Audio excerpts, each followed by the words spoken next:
양육반 식가입니다. 믿음. 그러므로 믿음은 들음에서 나며 들음은 그리스도의 말씀으로 말미암았느니라. 로마서 10장 17절 말씀 서론을 보겠습니다. 거듭난 그리스도인 우리는 우리 이 땅에서 믿음으로 거듭났고 또 믿음으로 살다가 또 믿음으로 죽는 것이 마땅합니다. 그런데 거듭날 때는 믿음으로 거듭났지만 이후에 믿음과는 전혀 상관없는 삶을 살면서 하나님께서 이 땅에서 하나님 자녀들인 우리에게 누리도록 주신 그 유업을 전혀 맛보지 못한 채 하늘나라로 가는 그런 안타까운 사람들을 우리가 많이 볼 수 있습니다. 하나님께서는 그리스도를 영접하고 하나님의 자녀가 된 우리에게 많은 유산과 약속을 주셨습니다. 그러나 하나님께서 주신 이 풍성한 유산을 누리고 축복을 받는 열쇠, 키는 바로 믿음입니다. 믿음이 없이는 하나님을 기쁘시게 할 수 없고 하나님께서 우리에게 주시기로 약속한 것들을 받을 수 없습니다. 따라서 신약 성도들에게 믿음은 너무나도 중요합니다.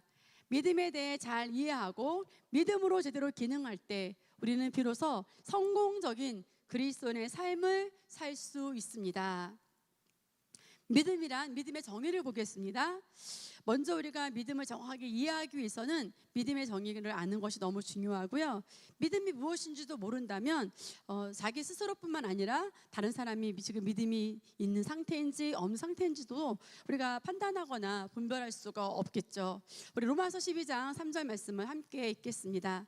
다만 하나님께서 각 사람에게 나누어 주신 믿음의 분량에 따라 건전하게 생각하라. 아멘. 우리 이 말씀에서 보듯이 거듭난 그리스도는 믿음의 분량, 일정 분량의 믿음, 영어 성경에 보면 The measure of faith, 일정한 동일한 분량의 믿음을 다 받았습니다. 그래서 시작점은 똑같아요. 다시 말해서 구원의 복음을 듣고 받아들일 때 그 말씀 안에 있는 능력으로 우리가 구원에 대한 믿음이 우리에게 오게 됩니다. 믿음이 없다면 거듭날 수가 없었습니다. 복음의 메시지로 말미암아 믿음이 우리 심령에 심겨짐으로 거듭난 역사가 일어나는 것입니다. 따라서 그리스도인 우리는 모두 구원받기에 충분한 믿음을 가지고 있었습니다.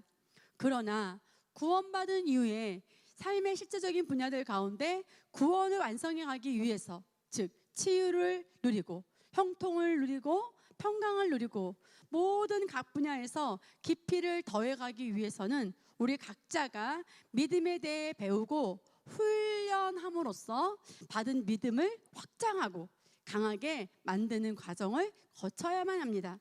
그렇지 않으면 구원받은 믿음만을 가지고 이후의 삶에 대해서는 불신자들과 다름없이 환경에 지배당하는 그런 삶을 살 수밖에 없습니다. 무릇 하나님께로부터 온 자마다 세상을 이기느니라. 세상을 이기는 승리는 이것이니 우리의 무엇이죠? 믿음이니라. 아멘. 믿음이 세상을 승리하도록 만들어줍니다. 그래서 하나님으로부터 난 그분의 자녀라면 누구나 이 세상을 정복하고 이겨야 마땅한 것입니다. 그리고 그 승리는 무엇을 통해서 오는가? 믿음을 통하여 오는 것입니다. 우리는 이미 믿음을 받았고 일정 분량의 믿음을 동일하게 다 받았고 또 믿음으로 살 수 있는 모든 능력과 생명, 다시 말하면 하나님의 본성으로 우리가 거듭났기 때문에 우리 안에 영생하는 생명, 하나님의 조의 생명이 있기 때문에 그것을 우리가 잘 활용하기만 한다면 승리는 보장되어 있습니다. 믿음의 정의는 하나님의 말씀을 듣고 그 말씀에 의해서 우리가 설득되는 것입니다. 어떻게 된다고요? 설득되어지는 것이에요. 어떤 분야에 대한 하나님의 약속의 말씀을 들을 때 그 말씀에 설득되었다면 그 분야에 대한 믿음이 이미 우리 안에 있는 것입니다. 히브리서 11장 1절을 보겠습니다. 이제 믿음은 바라는 것들에 대한 실상이요 보이지 않는 것들에 대한 증거니 성경에서는 믿음을 이와 같이 정의합니다. 우리가 소망하고 바라는 것이 믿음을 통할 때만 실제가 되고요, 볼 수 없었던 것도 믿음을 통하면 확신과 증거를 갖게 된다는 것입니다. 이 구절을 영어 학대 번역본에서는 믿음이라는 것은 타이틀 디드라에서 권리증서와 같아요. 우리가 부동산이 내 눈앞에 보이지 않아도 그 부동산에 대한 권리증서를 가졌다면 그것이 명백히 나의 소유인 것을 우리가 믿지요. 마찬가지로 자동차가 아직 공장에서 나오지 않았다더라도 그 자동차를 내가 구입한 그것에 대한 권리 증서를 가졌다면 나는 그 차를 가지게 될 것을 조금도 의심하거나 불안해하지 않습니다. 여러분, 믿음이 바로 우리의 소망과 영적인 복에 대한 그런 역할을 한다는 것입니다. 또 크리스 목사님은 어떻게 이 믿음에 대해 정의를 하셨냐면, 믿음은 하나님 말씀에 대한 거듭난 인간의 영의 반응이라고 정의합니다. 하나님이 영이시고 우리가 영적인 존재죠. 거듭날 때 우리 안에 와 계신 성령께서, 우리가 말씀을 들을 때 성령께서 비춰주시고 계시하셔서 우리가 영으로 반응할 수 있도록 하시는 거죠. 그래서 하나님의 말씀을 들을 때 우리의 거듭난 영에서 나오는 자연스러운 반응이 바로 믿음이라는 것입니다. 하나님의 말씀을 듣고 설득된 상태란 무엇일까요? 예를 들어서 예수님께서 채찍에 맞으심으로 우리가 남을 이었다는 말씀을 들을 때 그냥 듣고 흘려 떠내려 보내는 것이 아니라, 예수님께서 죽으실 때 내 영혼의 구원이 이미 완성된 것을 내가 지금 받아들여서 구원이 내게 이루어진 것처럼, 예수께서 채찍에 맞으심으로 나의 치유는 이미 완성되었는데 내가 지금 그걸 받아들이기만 하면 되는 거구나, 이렇게 치유의 말씀을 가슴을 열고 믿음으로 받아들이면 나는 이제 아플 수 없겠구나 라고 설득되고 깨달아진다면, 이것이 바로 치유에 대한 믿음이 온 상태라고 할 수 있습니다. 그래서 우리가 계시가 일어나면 질병에서 걸어 나와서 정말 병고침의 경험을 우리가 하게 됩니다. 믿음은 어떻게 생기는가? 믿음은 하나님의 말씀을 첫 번째는 듣는 거예요. 듣고 그것을 사실로 받아들일 때 생깁니다. 자꾸 의심하거나 왜 그러지 하지 마시고요, 그냥 먼저 받아들이세요. 성경에 정말 66권 많은 말씀을 한 번에 다 배울 수는 없잖아요. 하나하나 알아가다 보면 정말 구슬이 깨어지듯이 다 알아지는데, 미리부터 너무 의심하고 미리부터 자꾸 측량한다면 오히려 믿음을 방해받을 수 있고, 사단이 그 발판을 통해서 우리에게 말씀이 뿌려주기도 전에 빼앗아갈 수가 있기 때문에 믿음은 먼저 듣는 거예요. 듣고 어떻게 해요? 하나님 말씀은 진리야 하고 어떻게 해요? 받아들이는 거죠. 듣고 받아들일 때 믿음이 생깁니다. 그래서 어떤 사람이 예를 들어서 교회에 와서 목사님 좋은 설교 말씀을 듣고 저건 목사님이니까 하는 말이겠지, 세상은 그렇지 않아, 이렇게 생각한다면 그 메시지를 거절한 것이죠. 거절한 것이고, 그런 경우에는 믿음이 생길 수가 없습니다. 먼저는 하나님의 말씀을 들어야 믿음이 생길 수 있습니다. 로마서 10장 17절, 그러므로 믿음은 들음에서 나오며 들음은 하나님의 말씀에 의해서니라. 아멘. 위 구절에서 정확하게 말하듯이 먼저 믿음은 들을 때 생길 수 있고, 그 중에서도 우리 영으로부터, 우리 심령으로부터, 나는 진짜 믿음은 아무 정보를 들어서가 아니라 그리스도의 말씀을 들을 때 생기는 것입니다. 그리고 들은 말씀을 어떻게 되는가? 받아들여야 되는 거예요. 믿음이 우리 심령으로부터 생겨날 수 있습니다. 씨 뿌리는 비유를 보겠습니다.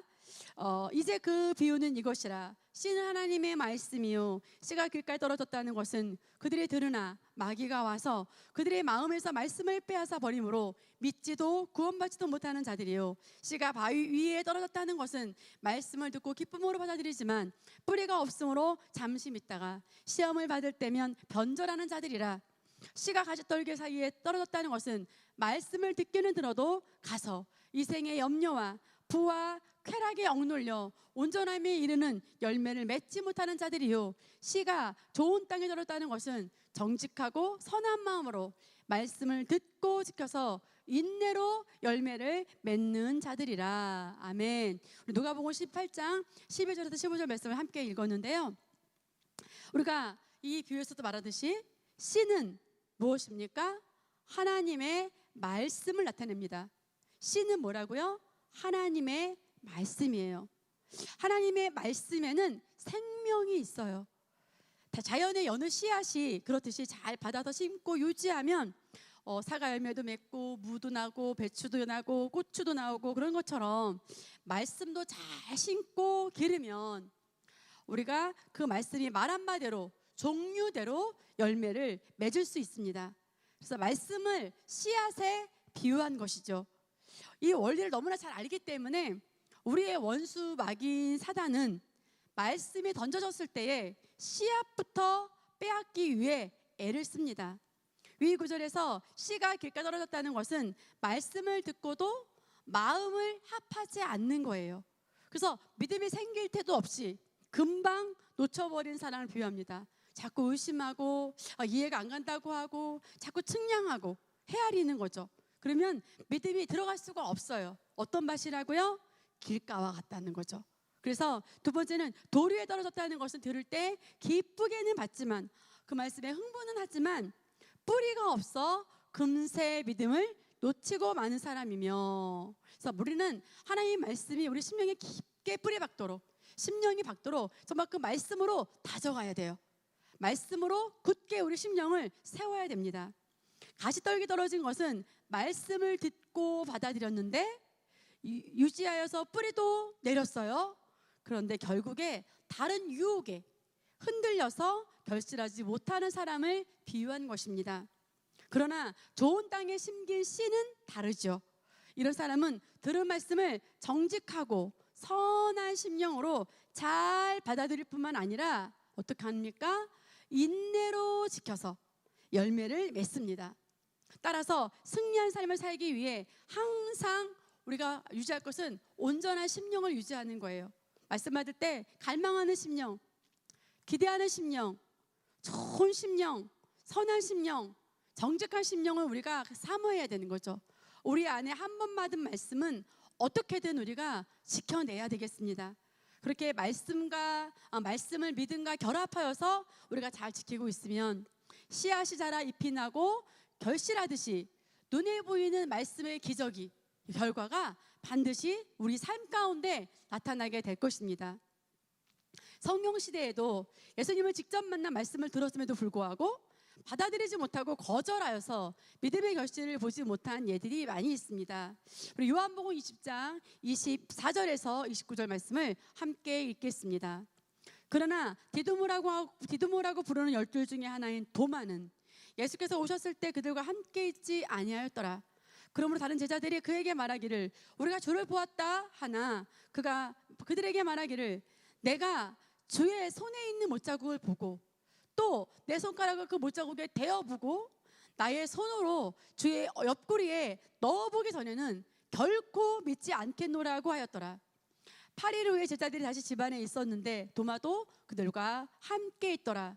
문이 잠겼는데 예수께서 오셔서 한 가운데 서서 말씀하시기를 너희에게 평강이 있으라 하시고 도마에게 말씀하시기를 내 손가락을 이리 내밀어 나의 손을 보고 너의 손을 내밀어 내 옆구리에 넣어보라. 그리하여 믿음 없는 자가 되지 말고 믿는 자가 되라 하시니 도마가 대답하여 주께 말씀드리기를 나의 주 나의 하나님이시여 라고 하니 예수께서 그에게 말씀하시기를 도마야 내가 나를 보았으므로 믿는구나 보지 않고 믿는 자들은 복이 있도다고 하시니라. 아멘. 도마는 예수님이 실제 계셨을 때 함께 했던 제자고요.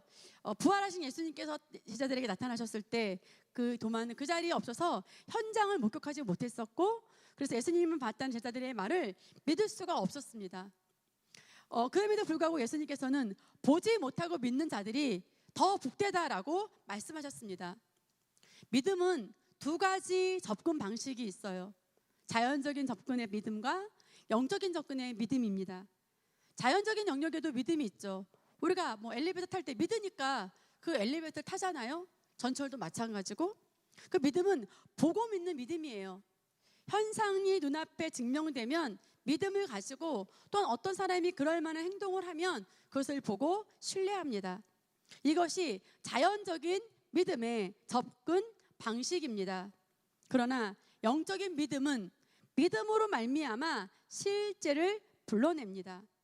육신적인 감각으로는 감지되거나 경험되지 않더라도 하나님의 말씀이 그러하다고 말씀하면 영으로 받고 사실로 믿는 것입니다.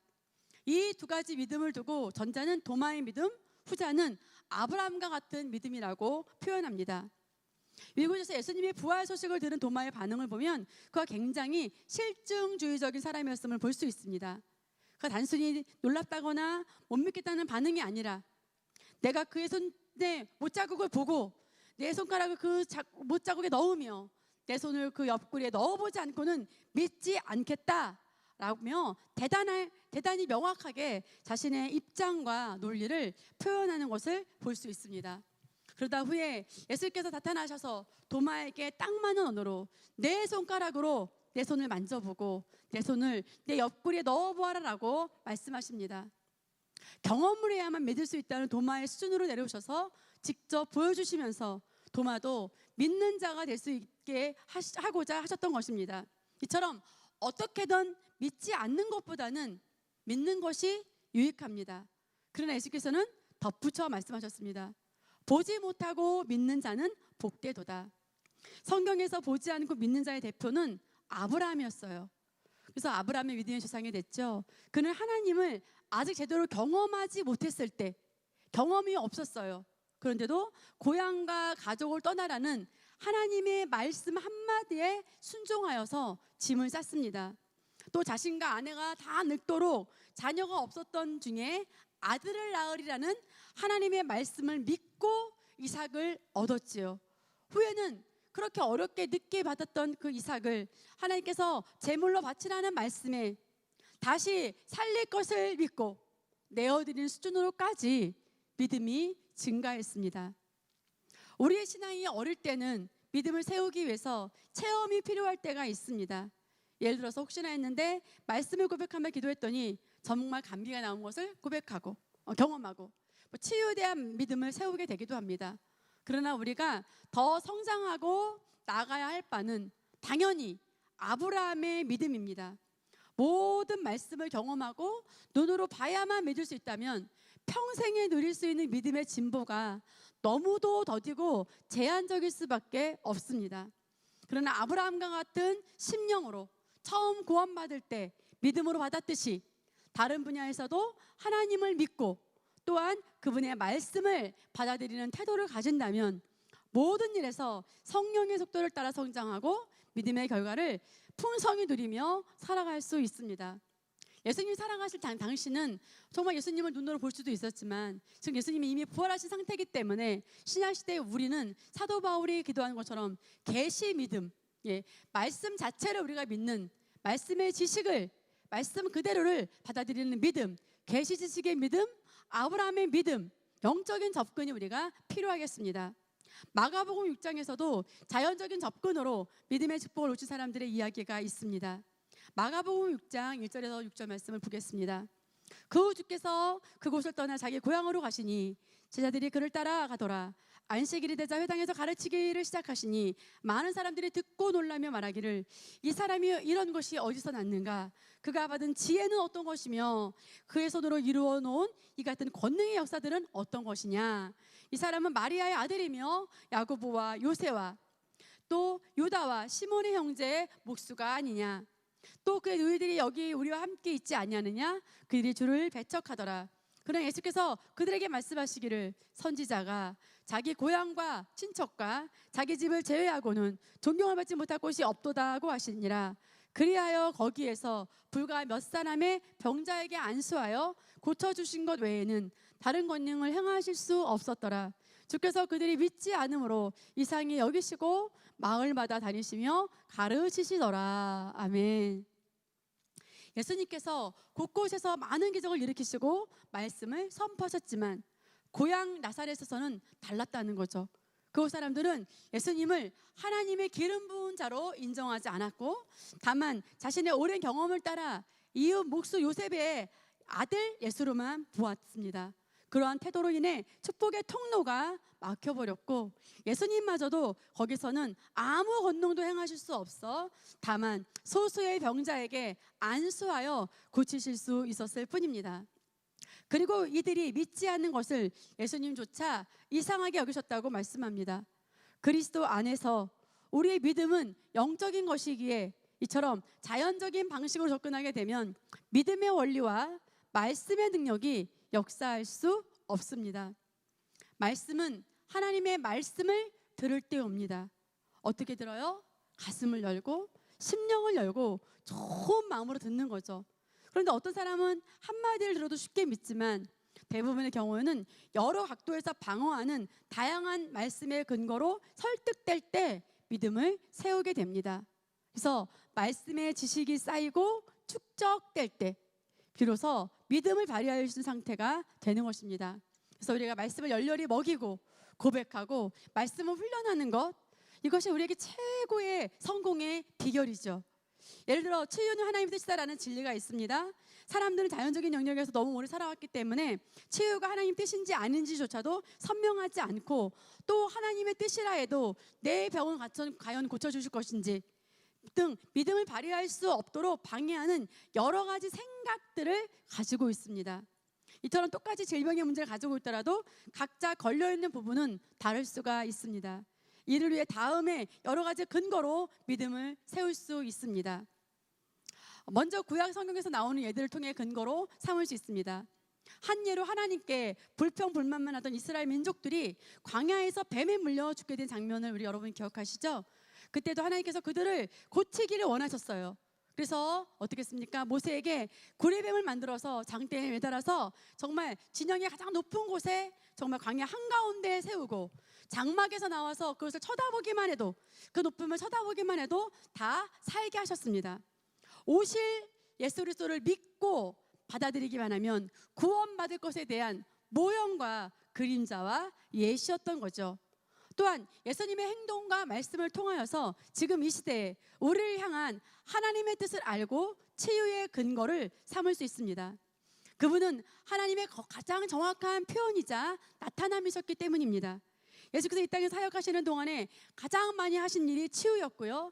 치유를 받기 위해 나온 사람들이 너는 하나님께서 주신 병이라서 고칠 수가 없다, 또는 너는 아직 나을 때가 안 되었다라고 돌려보낸 적이 없습니다. 뿐만 아니라 내가 원하노니 깨끗함을 받으라 등의 말씀을 통해 치유에 대한 본인의 뜻을 명확하게 밝히셨습니다. 그 외에도 성경 곳곳에는 구속과 치유에 대한 말씀을 근거로 삼을 수 있습니다. 이사야 53장 5절 읽겠습니다. 그러나 그는 우리의 허물로 인하여 상처를 입었고 그는 우리의 죄악으로 인하여 상하였도다. 우리가 화평을 위한 징계가 그에게 내려졌고 그가 맞은 채찍으로 우리가 치유되었도다. 마태복음 8장 17절 말씀 읽겠습니다. 그렇게 하심은 선지자 이사야를 통하여 말씀하신 것을 이루려 하심이라. 말씀하시기를 그가 친히 우리 연약함을 맡으시고 우리의 질병을 짊어지셨느니라고 하셨더라. 베드로전서 2장 24절 말씀 읽겠습니다. 그가 친히 남을 달린 자신의 몸으로 우리 죄들을 담당하셨으니 이는 우리가 죄들에게는 죽고 의에는 살게 하려 하십니다. 그가 채찍에 맞음으로 너희가 낫게 되었느니라. 아멘. 우리가 받은 구원의 꾸러미 안에는 치유도 이미 다 포함되어 있습니다. 이런 말씀을 계속해서 받아들이다 보면 지식이 축적된 결과 종합적으로 치유는 하나님의 뜻이다 라는 진리의 결론이 나고 믿음이 생기게 됩니다. 이처럼 어떤 분야든지 믿음을 발휘하기 위해서는 딱 한 구절에만 위태롭게 매달릴 것이 아니라 보통 서너 구절을 취하는 것이 좋습니다.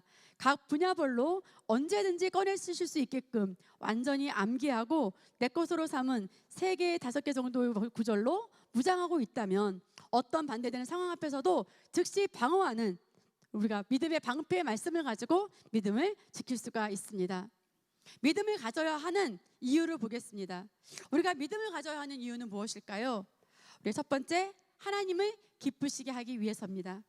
믿음은 우리로 하여금 하나님께서 주신 유업을 누릴 수 있는 열쇠이지만 그보다 먼저 우선 우리가 알아야 할 것은 믿음이 하나님을 기쁘시게 하는 것입니다. 히브리서 11장 6절에 그러나 믿음이 없이는 하나님을 기쁘시게 할 수 없나니 하나님께 나아가는 자는 그분이 존재하시는 것과 그분이 자기를 열심히 찾는 자들에게 보상하시는 분임을 마땅히 믿어야 하느니라. 아멘. 우리가 하나님을 믿으면 그 신뢰로 인해서 하나님께서 뿌듯해하시고 좋아하신다는 의미가 아닙니다. 하나님께서 예수님을 통하여 우리를 위해 모든 것을 예비하셨지만 그것은 우리가 오직 믿음이라는 통로를 통해서만 우리에게 실제가 될 수 있습니다. 거듭난 이후로 우리는 이미 구원을 보장받았고 언제라도 이 땅을 떠나면 지금보다 훨씬 아름다운 하늘나라 시온으로 가도록 약속되어 있습니다. 그럼에도 불구하고 하나님께서 특별한 목적이 있어서 이 땅이 불편한 점에도 불구하고 이 땅에서 이 지구에 우리를 사명을 두고 이 땅에 두셨습니다. 그래서 우리가 이곳에서 승리하며 살기를 너무나 바라시고 정복하고 다스리고 세상과 환경에 지배당하는 게 아니라 세상과 환경을 다스리고 정복하는 그런 삶을 살기를 원하십니다. 이것은 오직 믿음으로만 우리가 이 땅을 승리하고 살아갈 수 있음을 아시기에 아버지신 하나님께서 우리 자녀가 믿음을 가지고 믿음으로 사는 것을 그렇게 기뻐하시는 것입니다. 비로소 이 말씀에 대한 온전한 계시가 열렸을 때 정말이지 우리는 하나님의 사랑에 압도되어 감사하지 않을 수가 없지요. 우리가 부모로서 이 땅의 자녀들에게 가장 좋은 것을 주고 싶듯이 우리 하나님께서도 우리에게 정말 최고의 좋은 것을 주고 싶으신 거죠. 엄마가 외출을 했는데 정말 맛있는 음식을 다 식탁에 차려놓고 정말 비밀번호 열고 들어가서 엄마가 좀 늦더라도 맛있는 음식을 먹고 있어라 그랬는데 비가 오거나 눈이 오는데 아이가 집에 들어가지도 않고 문 앞에서 서성거리며 맛있는 음식도 먹지도 못하고 배고파 있다면 엄마가 돌아왔을 때 얼마나 안타깝겠어요. 우리가 정말 믿음을 발휘하지 못한 채 상황에 지배당하고 살아가는 것을 하나님 아버지가 보신다면 얼마나 마음이 아프고 애통해 하실까요? 반대로 우리가 믿음을 가지고 하나님께서 마련하신 복을 모두 누린다면 그것이 얼마나 주님을 기쁘시게 할까요? 우리가 승리하는 삶을 살아가는 것만큼 주님을 기쁘시게 하는 것이 없습니다. 그래서 우리의 믿음이 그분을, 아버지를 기쁘게 하는 것입니다. 하나님께 나아가는 자는 그가 계신 것과 그가 살아계신 것과 그 자기를 열심히 찾는 자들에게 상 주시는 이심을, 보상해 주시는 이심을 어떻게 해야 된다고요? 믿어야 할지니라. 그가 계신 것을, 다시 말하면 그가 어떤 분이신지라고 해석하는 것이 더 적절합니다. 우리가 하나님의 성품을 배웠죠? 정말 막연히 하나님이 계신 것을 인정하고 열심히 구하며 상 주신다는 의미보다는 그분이 어떤 능력과 특성을 가진 분인지 정확히 알고 구할 때 그 부분에 대한 결과를 얻게 되는 것입니다. 예를 들어 하나님께서 치유하시는 분이심을 알고 찾으면 우리는 반드시 치유에 대한 보상을 얻게 됩니다. 형통도 마찬가지입니다. 형통하게 하신 하나님을 알고 구하면 하나님께서는 형통 분야에 대한 보상을 당연히 해주실 것입니다. 하나님은 이러한 우리의 믿음의 활동을 너무나 기뻐하십니다. 이처럼 그분이 어떤 분인가와 그분이 얼마나 신실한 분인가를 알고 삶에서 하나님께서 예비하신 것을 믿음으로 취하는 삶을 살 때 그것이 하나님을 기쁘게 합니다. 히브리서 10장 38절 보겠습니다. 이제 의인은 믿음으로 말미암아 살리라. 그러나 누구라도 뒤로 물러가면 내 혼이 그를 기뻐하지 아니하리라. 아멘. 거듭난 그리스도인은 오직 믿음으로 살아갑니다. 믿음의 삶은 말씀을 따라 영으로부터 항상 도전하며 전진하는 삶입니다. 이러한 삶을 멈추고 물러남이 있을 때 하나님께서 기뻐하지 않으신다고 말씀은 이야기합니다. 두 번째는 뭡니까? 믿음으로 살기 위해서죠. 고린도후서 5장 7절 보겠습니다. 이는 우리가 믿음으로 행하고 보는 것으로 하지 아니하미로다. 우리는 감각 지식, 육신적인 감각에 의해서 믿는 그런 믿음의 사람들이 아닙니다. 우리는 무엇으로 삽니까? 의인은 믿음으로 살리라. 이것이 우리의 삶의 방식인데요. 그리스도인은 믿음으로 살아갑니다. 말씀에 의한 계시 지식을 가지고 말씀에 의해서 믿는 믿음입니다. 세 번째, 하나님이 주신 것들을 알고 얻기 위해서입니다. 믿음은 우리로 하여금 하나님께서 주신 복을 실제적으로 얻고 누리게 해줍니다. 히브리서 11장에서 구약의 다양한 인물들을 어떻게 믿음으로 각자의 삶과 세계를 지어갔는지를 이야기합니다. 히브리서 11장 38절에 보면 그는 믿음을 통하여 왕국들을 정복하기도 하고 의를 이루기도 하며 약속들을 받기도 하고 사자들의 입을 막기도 하며 아멘. 그들은 믿음으로 왕국을 정복하기도 하고 의를 이루기도 했으며 하나님의 약속을 받기도 하고 온갖 환난과 핍박 가운데 보호와 기적을 체험하며 세상이 감당할 수 없는 삶을 살았다고 이야기합니다. 이처럼 믿음은 우리로 하여금 이 땅의 삶에서 하나님께서 주신 것들을 모두 취하여 가장 아름답고 영광스러운 삶을 지어갈 수 있습니다. 네 번째, 나를 방어하기 위해서입니다. 믿음은 우리의 방패입니다. 에베소 6장에서 전신갑주에 대해서 나오죠. 에베소 6장 13절 16절 함께 읽겠습니다. 그러므로 너희는 하나님의 전신갑옷을 입으라.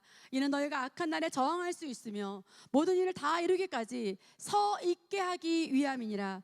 그러므로 서서 진리로 너희 허리띠를 두르고 의의 흉배를 붙이고 화평의 복음을 준비한 것으로 너희 발에 신고 모든 것 위에 믿음의 방패를 가짐으로써 능히 너희가 악한 자의 모든 불붙은 화살을 끌 수 있으리라. 아멘. 갖가지 장비 위에 반드시 들어야 할 것이 바로 믿음의 방패로서 이것이 우리가 겨냥한 사탄의 화살을 막아준다고 말씀합니다.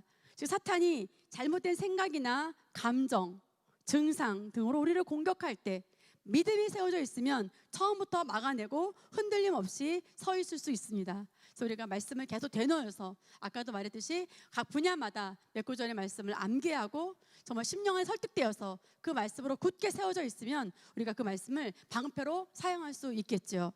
그래서 여러분이 정말 이렇게 고백기도도 하지만 카톡이나 또 문자나 또 이렇게 여러분 잘 보이는 곳에 말씀을 붙여놓고 지속적으로 읽고 또 외우고 그렇게 장착하시면 좋겠습니다. 믿음은 풀어놓을 때 역사하게 됩니다. 말씀을 듣고 설득되어 심령 가운데 믿음이 생겼더라도 그 믿음이 저절로 효력을 발휘하는 것은 아닙니다. 믿음은 풀어놓을 때 역사하게 됩니다.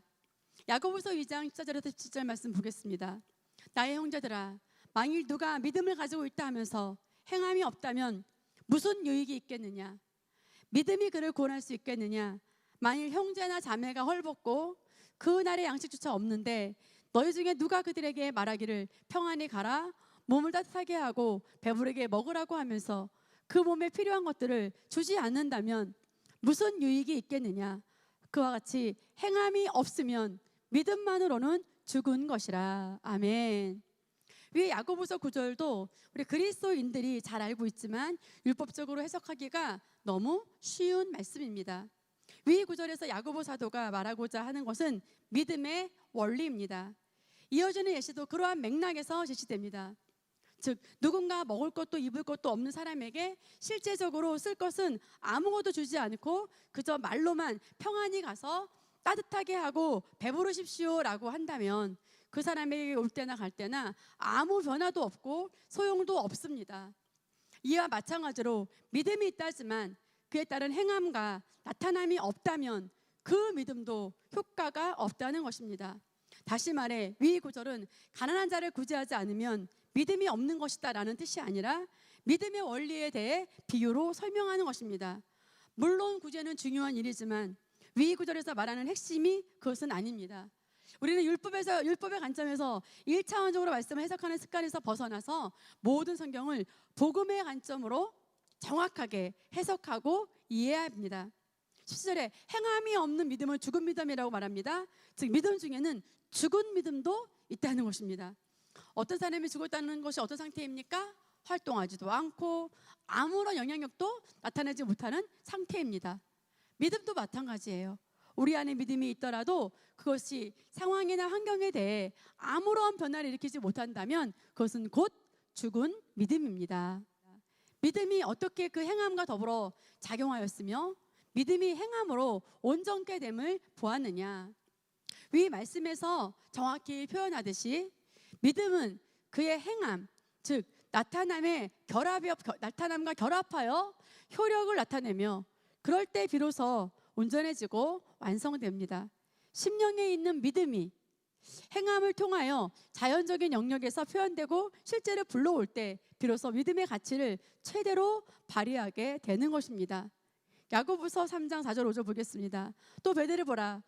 그렇게 크고 거친 바람에 밀려가도 지극히 작은 키자비가 원하는 곳을 어디로도 돌려지느니라. 이와 같이 혀도 작은 지체지만 큰 일을 자랑하는도다.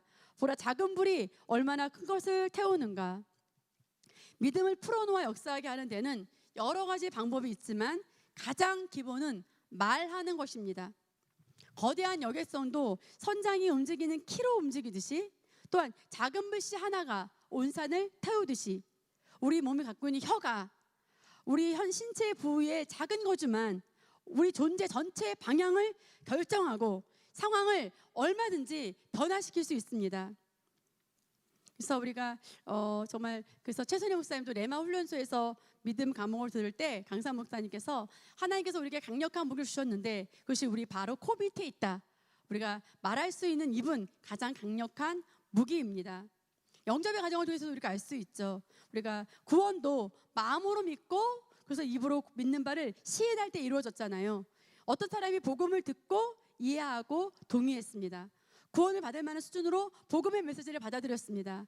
그러나 그 사람이 다 이해하고 동의하지만 아직 때가 아닌 것 같아서 영접 기도는 나중에 하겠습니다 라고 한다면 그 사람이 진리로 인정하고 받아들인 상태이지만 예수님을 주님으로 고백하고 모셔두는 과정은 어떻게 한 겁니까?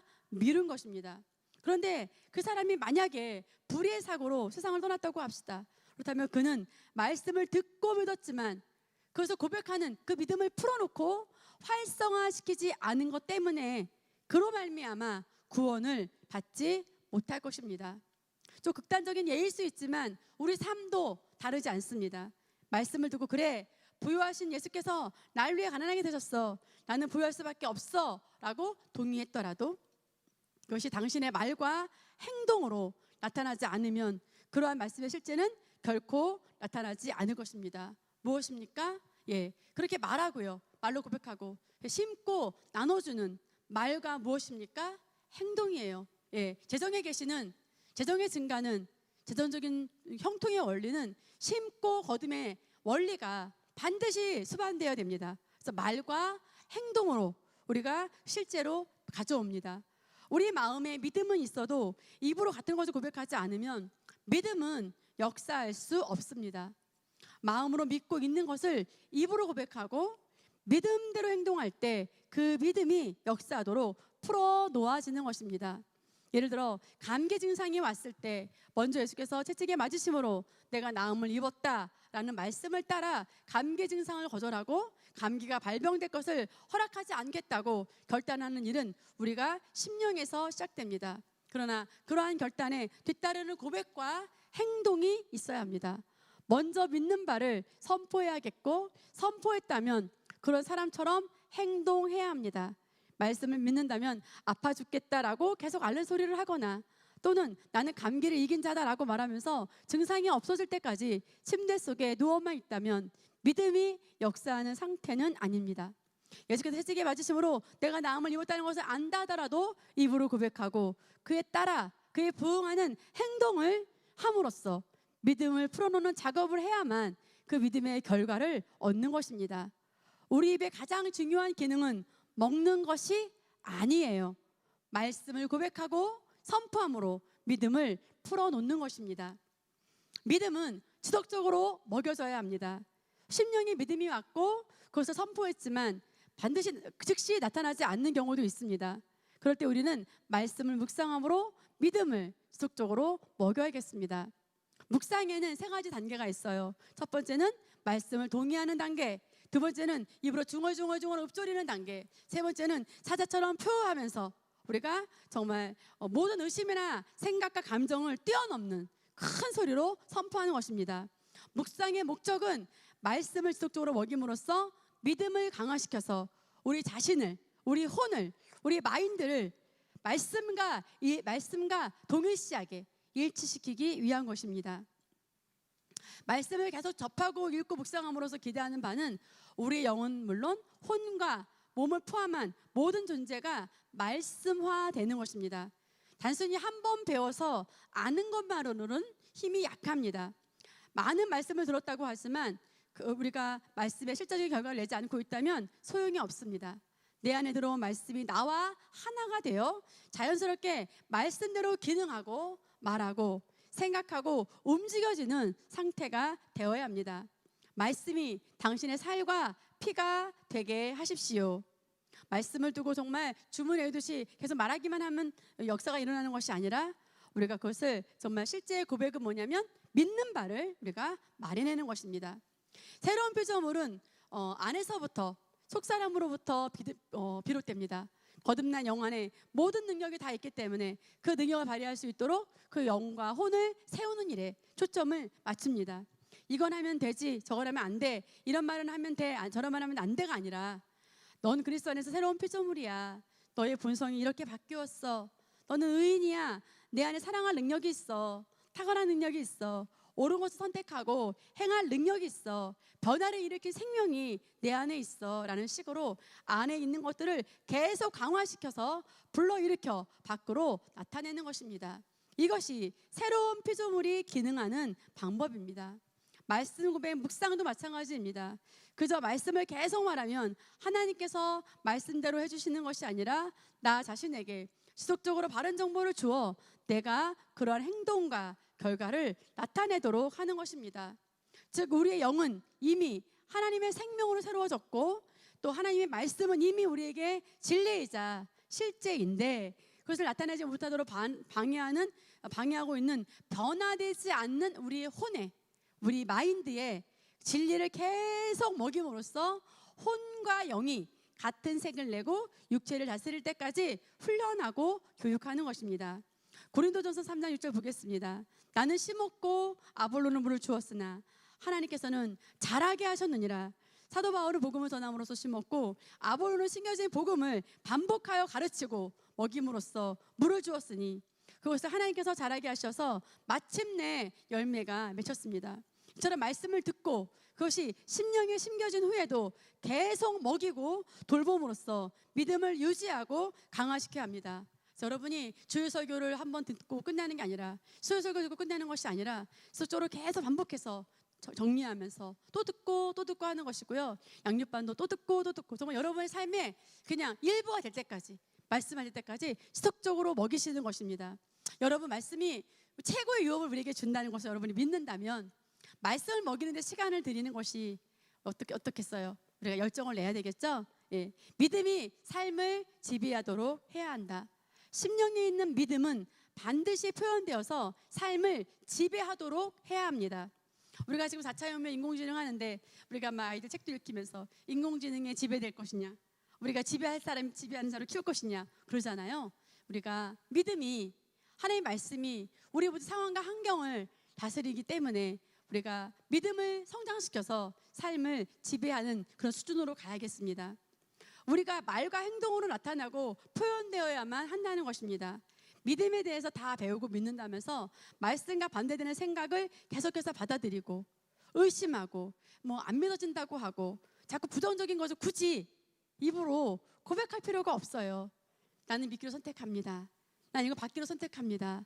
나는 말씀을 받아들이겠습니다. 나는 말씀을 최고의 위치에 놓겠습니다. 이 고백만 해도 돼요. 굳이 믿어지지 않아, 의심이가 안 믿어져, 그런 얘기는 우리가 어떻게 해요? 제거하는 거예요. 거절하는 거예요. 그래서 왜냐하면 이것은 결코 믿음이 삶을 지휘한 상태로 만들 수 없게 방해하는 요소거든요. 그래서 믿음이 삶을 지배한다는 것은 우리가 무엇을 말할지, 무엇을 생각할지, 무엇을 행할지에 대해 항상 믿음의 필터를 거친다는 것입니다. 많은 정수기가 있지만 코웨이 그 필터가 특별히 특수한 그런 장치가 있다 그래요. 다른 데보다 조금 가성비가 더 비싸지만 그만한 가치가 있기 때문에 그렇다고 그러죠. 우리가 믿음은 정말 믿음의 필터를 거친다는 건 뭐냐면 모든 삶에 말씀으로 생각하고 말하고 말씀의 필터로 생각하고 말씀으로 행동하는 것, 그것이 중요하죠. 예전에는 내가 생각나는 대로 기분되는 대로 말하고 행동했다면 이제는 어떤 말을 하려다가도 어떤 생각이 떠올라도 항상 믿음의 필터에 걸러봐서 성경적이지 않은 것은 즉시 거절하고 어떻게 합니까? 교정하는 겁니다. 그래서 믿기로 선택합니다. 그 말만 하시는 거예요. 어떻게 합니까? 믿기로 선택합니다. 사단에게 발판을 줄 필요가 전혀 없습니다. 삶의 전반에 믿음이 지배하기 시작할 때 믿음의 열매가 풍성하게 맺히기 시작합니다. 거기 표를 보면 말씀을 들었는데 믿음으로 반응하면 믿음으로 말하고 생각하고 행동하면 참음으로 열매가 일어나고 역사가 일어나지만 말씀을 들었지만 육신으로 말하고 생각하면 열매를 맺을 수가 없는 거죠. 믿음은 아까 말했듯이 반드시 말씀을 먼저 들어야 생깁니다. 말씀을 계속 들음으로 믿음이 생기게 되고 그 믿음이 나의 생각을 지배하고 또한 말씀과 행동을 지배하게 되면 그 상태를 그리고 잘 오랫동안 유지하고 인내하면 때가 찼을 때 반드시 열매와 역사가 나타나게 됩니다. 그러나 말씀을 듣고 받았지만 그 믿음이 말과 생각과 행동을 지배하지 못하고 반대로 우리 육신과 변화되지 않은 혼의 지배를 받게 되고 결국 육신의 열매, 불신앙, 거절의 열매를 맺을 수밖에 없습니다. 그래서 의심과 불신앙 모든 것들은 어떻게 됩니까? 철저하게 잘라내야 됩니다. 말씀과 믿음이 다스리지 않으면 그냥 방치된 상태로 있는 것이 아니라 반드시 불신앙의 열매, 나는 이걸 못 믿겠어요, 나는 이걸 안 받아들이겠어요, 나는 믿어지지 않아요 라는 말한다면 반드시 불신앙이 그 대신 자리를 찾아오고 차지해버리고 들어오는 것입니다. 순간적으로 잘못된 생각이 들어오거나 떠오를 수는 있어요. 그러나 새가 머리 위를 날아다닐 수 있지만 머리 위에 둥지를 틀지 말라는 것처럼 우리 무심코 들어온 생각들을 믿음의 필터에 걸러보지도 않고 계속 받아들이고 머릿속에 자리 잡혀서 우리 사고방식이 되면 안 됩니다. 독감인데 감기 걸리면 어떡하지? 이 독감이 유행인데 감기 걸리면 어떡하지? 요즘 경기가 안 좋다는데 취직할 수 있을까라는 세상 사람들과 똑같은 방식으로 생각하고 염려하는 반응한 상태가 되면 결코 믿음의 열매를 맛볼 수 없습니다. 따라서 잘못된 생각이 들어오는 순간 즉시 분별해서 쳐내야 합니다. 어떻게 하시라고요? 쳐내야 합니다. 그것은 사모님이 믿음을 선택해야 돼 여러분에게 섭섭한 얘기가 아니에요. 여러분을 정말 사랑하는 것이고 하나님을 기쁘시게 하는 일입니다. 하나님은 우리가 잘 되는 걸 원하잖아요. 반드시 쳐내셔야 됩니다. 예를 들어 저 사람이 왜 저렇게 나를 기분 나쁘게 쳐다보지? 라는 생각이 들어와도 기분을 상하게 하려 해도 어떻게 해요? 그 생각을 쳐내는 것입니다. 우리는 믿음의 필터, 말씀의 필터를 작동시켜서 같은 상황이라도 다르게 해석해야 됩니다. 부정적인 감정과 생각을 받아들이고 계속해서 되뇌이다 보면, 그래서 또 굳이 입으로 고백하다 보면 내가 그것을 더 확대시켜서 그것을 그르치는 결과를 낳게 됩니다. 그러면 말씀에 일치한 생각이 들어올 때 우리가 어떻게 반응하느냐가 매우 중요합니다. 다시 말씀드립니다. 하나님의 말씀을 들음으로써 믿음을 세우고 생각과 말씀과 행동을 믿음의 필터를 거쳐서 믿음이 지배하게 하면 믿음의 열매를 반드시 보게 됩니다. 그 과정에서 때로는 인내를 가지고 오래 참음의 시간을 기다려야 할 때도 있습니다. 그러나 믿음은 결코 소멸되거나 우리에게 실망을 주는 일이 없이 반드시 믿음의 결과를 가져옵니다. 이런 흐름을 어떻게 해야 됩니까? 인식하고 믿음을 지속적으로 먹이고 풀어놓음으로써 믿음이 항상 나를 지배하는 상태를 유지한다면 그 열매는 밖으로 나타나고 우리 삶은 영광에서 영광으로 상승하고 전진하게 될 것입니다. 마지막으로 믿음은 사랑으로 역사합니다. 이번 강에서 계속 우리가 믿음에 대해서 배웠지만 믿음은 방법으로서가 아니라 하나님의 원리를 알고 그 원리 안으로 들어갈 때 성령으로 말미암아 역사합니다. 믿음에 대한 우리의 접근은 어떤 매뉴얼에 따라서 움직이면서 인풋에 따른 아웃풋을 기대하는 식이 아니라 근본적으로 살아계신 하나님을 나타내심을 기대하는 태도를 가져야 됩니다. 그분이 존재하시는 것과 그분이 살아계신 하나님인 것과 온 우주를 창조하신 분인 것과 전능하신 분, 정말 완전하신 분, 그분을 하나님 스스로가 나는 완전하다, 나는 전능자다, 나는 전지하다 라고 말했기 때문에 다른 토를 달 필요가 없어요. 아, 이분은 전능하신 분이구나, 그분은 창조주구나, 나를 태에서부터 나를 창조하셨구나, 나의 심장과 폐부를 그분이 만드셨구나, 오 하나님 하고 어떻게 해요? 그냥 듣고 받아들이시기만 하면 되는 거예요. 그래서 믿음은 사랑으로 나타납니다. 하나님은 사랑이시며 성령님은 하나님과 한 영이십니다. 그러므로 성령의 흐름은 곧 사랑의 흐름이고 사랑이 흐르는 곳에는 성령의 역사가 활발할 수밖에 없습니다. 어떤 사람이 말씀을 들어서 알면서도 심령에 늘 불만과 원망을 가지고 있다면, 자기 연민과 그런 자기애를 가지고 있다면 이미 사단에게 어둠의 발판을 내어주고 있기 때문에 그의 삶에서는 성령님께서 온전히 역사하실 수가 없습니다. 왜? 사단을 허용했기 때문이죠. 누가요? 우리의 생각 때문에. 예수 그리스도 안에서는 할례나 무할례가 쓸모없고 오직 사랑으로 역사하는 믿음뿐이니라. 저와 여러분은 우리의 믿음이 사랑으로 역사하도록 해야 합니다. 믿음의 사람이 되기 원한다면 이꼬로 사랑의 사람이 되어야 됩니다.